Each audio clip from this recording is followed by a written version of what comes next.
If you guys watch our channel regularly, you'll know that I buy a lot of different vehicles almost on a weekly basis.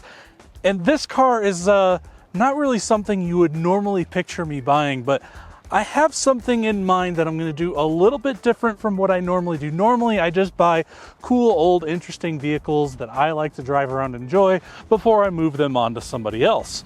But this one's going to be a little different take, and I'm going to get into exactly what I'm going to do with this, and maybe it could be something that you'd be interested in doing yourself.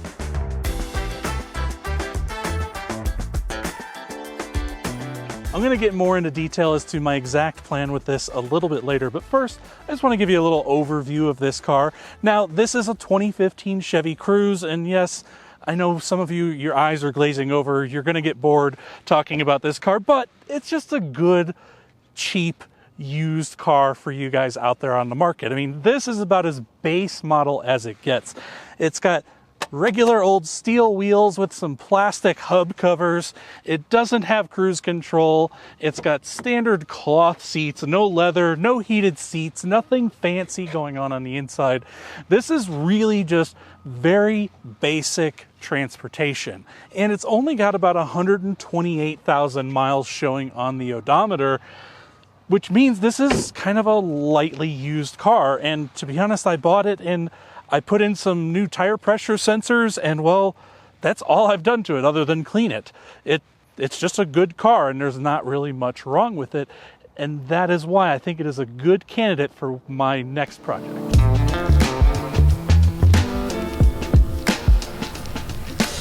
So let's talk about price. Now, I bought this at a dealer auction, granted, for $3,500, and that's with auction fees and everything included.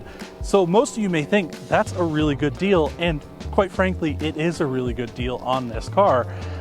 But I wanted to find a way to have a residual income out of a car. I mean, sure, as a dealer or working for a dealer, I could go take a car and turn around and sell it and make a profit directly off of it, but that's one-time profit. I wanted to earn money every single month consistently with this car, and that is why I decided to Turo it. Now, I'm sure many of you out there have heard of Turo and have considered Turoing, and I'm just like you guys out there. I've considered it for a long time myself, but quite frankly, I haven't had the time to get out there and buy a car, to Turo it, and then manage it and all those things, but I think I've found a better solution.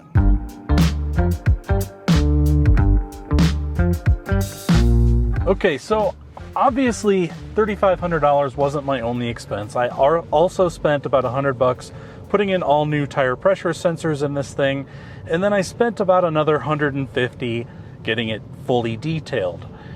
And then I came to the conclusion that I really don't have the time to manage this car. So as you may know, when you're renting a car out on Turo, there's a lot that goes into it. Now, I've rented a car out on Turo before, and keep in mind, you gotta clean the car up, you gotta fill it up with gas, you have to inspect it to make sure after every single rental, and somebody could rent it for as little as 1 day. And that is, quite frankly, just a lot of work and a lot of time that I don't have.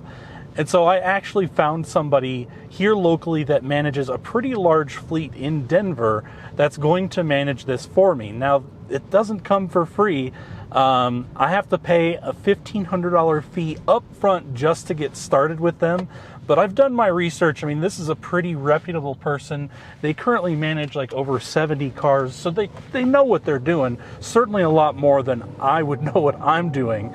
And not only that, they're going to take a percentage of which will, it's 20% out every time this car is rented.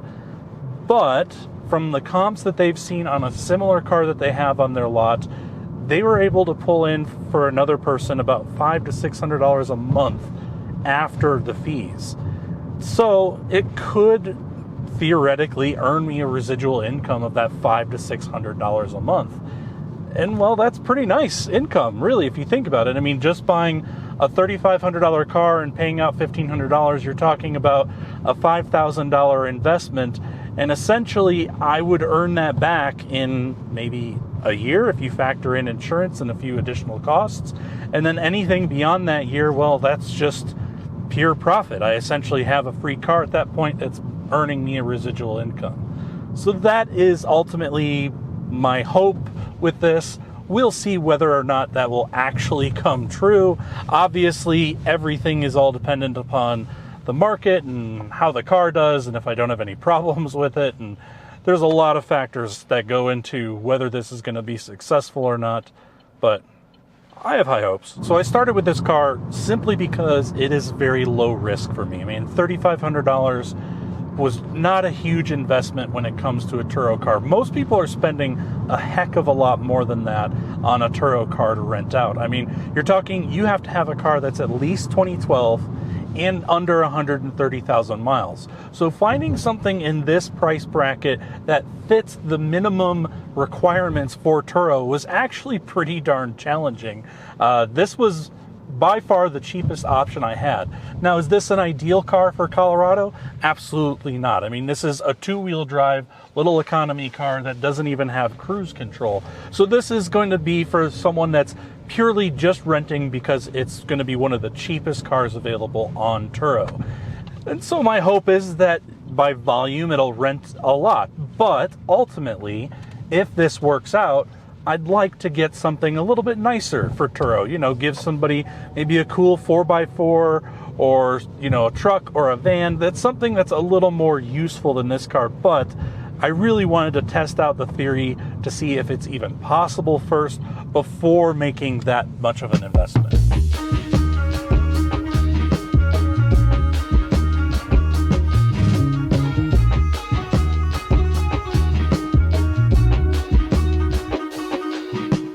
So there you have it. Now you have my plan of attack with this car as to how I'm going to earn a residual income. Now, obviously, I have no idea if this is going to work out yet. Thankfully, this is a pretty low risk investment for me because, well, if it doesn't work out, I could just turn around and sell this and probably get my money out of it, assuming they don't go and blow my engine or transmission, or, you know, the person managing the fleet doesn't take full advantage of me. But I will keep you guys updated as I progress through this and see if I can actually make the amount of money that I think I can make doing this.